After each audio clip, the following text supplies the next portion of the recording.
This is N2LEN for another quick video clip. On the bench right now is a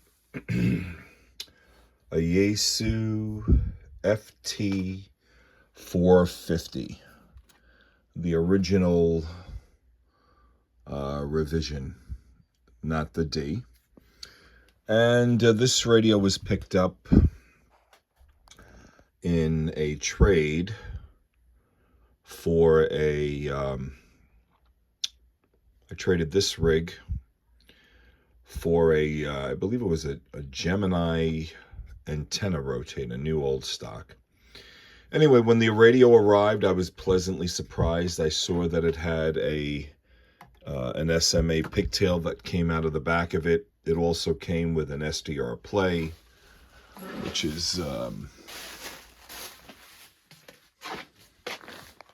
right in the box here, in the bag here, is the microphone, owner's manual, the SDR play.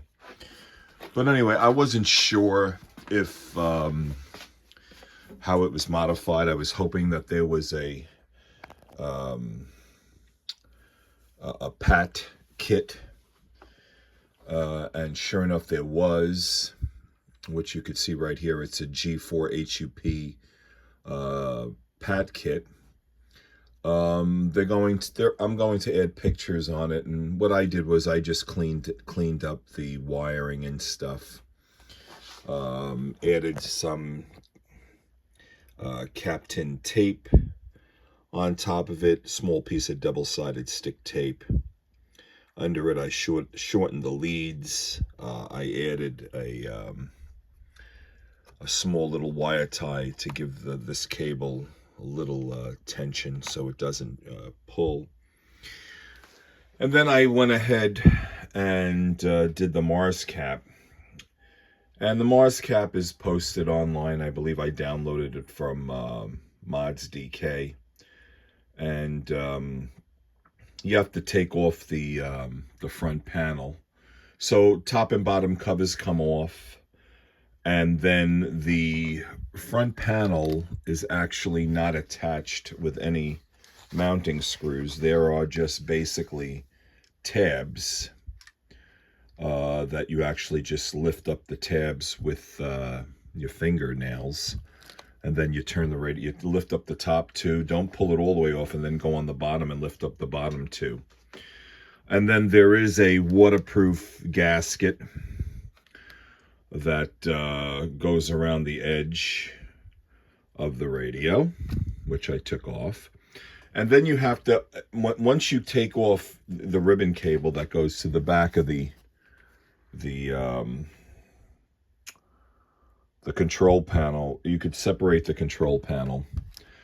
And to access the control board where you need to do the work, there is an RF shield plate that you need to remove 6 screws. And that plate actually just literally sits and covers the control board.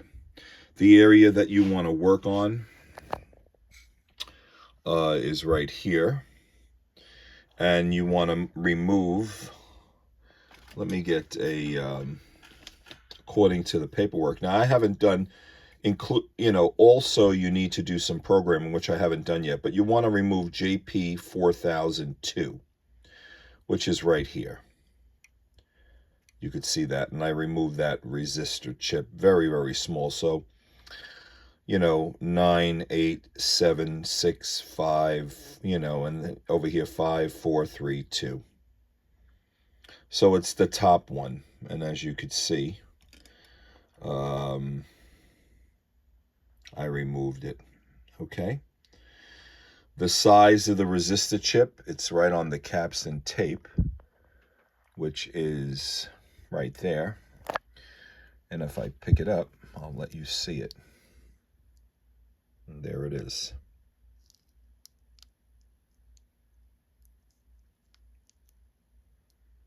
Okay. And then there's a programming process. Once you reassemble the radio, you have to go through some keyboard commands and stuff, and then hopefully it will unlock it. We'll do a second video of the programming. So with that said, we'll be back. This is N2LEN with the Yaesu FT-450, the original revision 1, and we'll be back. Catch you later. Okay, this is N2LEN with another quick video clip. Test 1, 2, 3, 4, 5, 6, 7, 8, 9, 10. Okay, so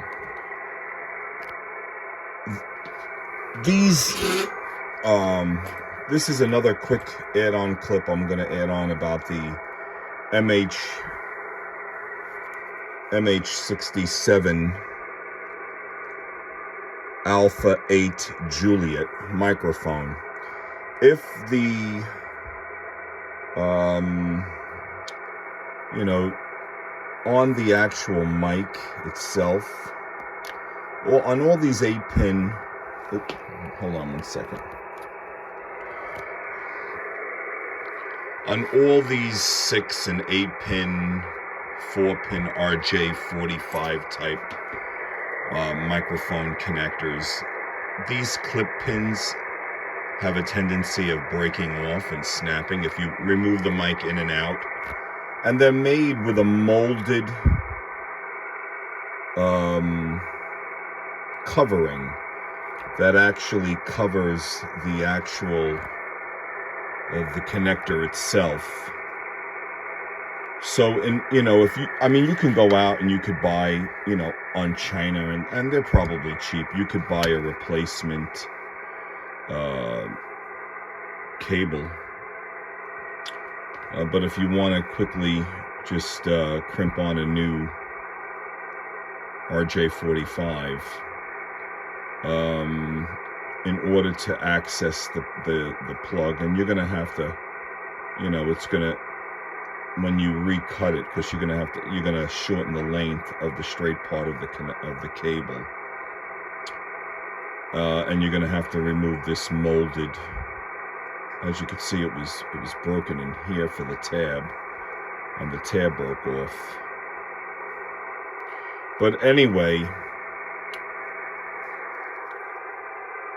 let me give you the color code wiring, and let me see if I could zoom in a little bit more on that and bring this in so you could see it.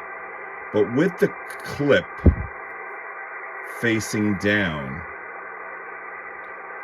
going across the pins from right to left, it's black, space, red, yellow, ground or shield, blue, space, white. And it's hard to see the ground, but when you cut open the cable, the shield is wrapped around the yellow wire, so you have to separate it and then twist it very thin and make it tight. So once again, going from right to left with the pin facing down, it's black, space, red, yellow, shield, blue, space, white. So hopefully, and there you could actually, if I can get in there, so you can see black, there's space, or let's say black, empty, red, yellow, shield, blue, empty, white.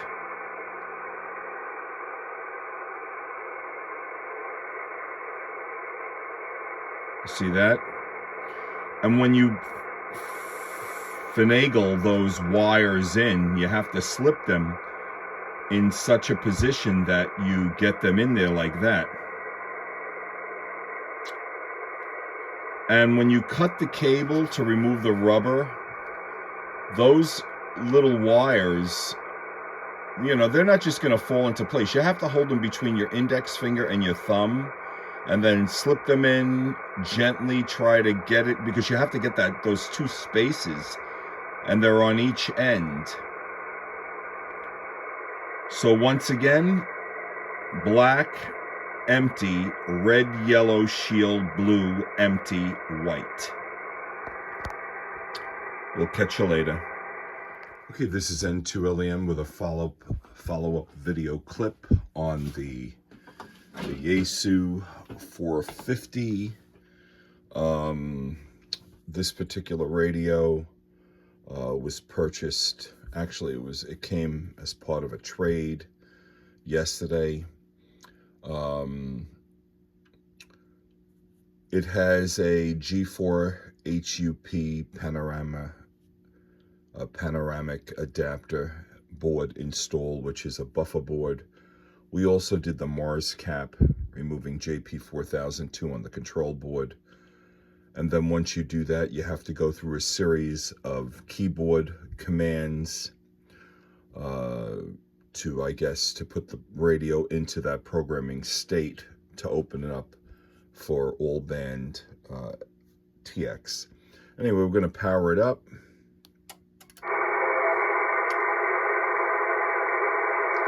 And just take the mic.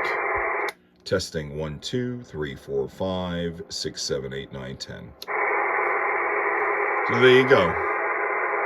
That is the Mars cap for the FT-450. This is not the D. This is the original 450. Great little rig, small form factor, small case. Maybe 1.5 inches taller than your regular CB radio. But anyway, that's basically it.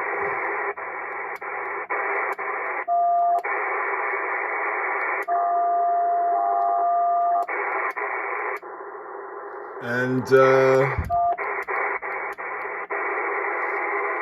we'll say best 7 threes. Catch you later. Okay, this is N2LEN with another quick video clip on the MH67. So here's what I did was I just put the rubber boot that I snipped off back on, and a little super glue just to hold the halves together. And what this boot will give you is it'll give you a little waterproofing, a little bit more stability when it snaps in. But that's about it, really. You know, and like I said, you could buy yourself a replacement cable. This was just a quick wiring fix with a new connector. Okay, we'll catch you later. This is N2LEN Clear.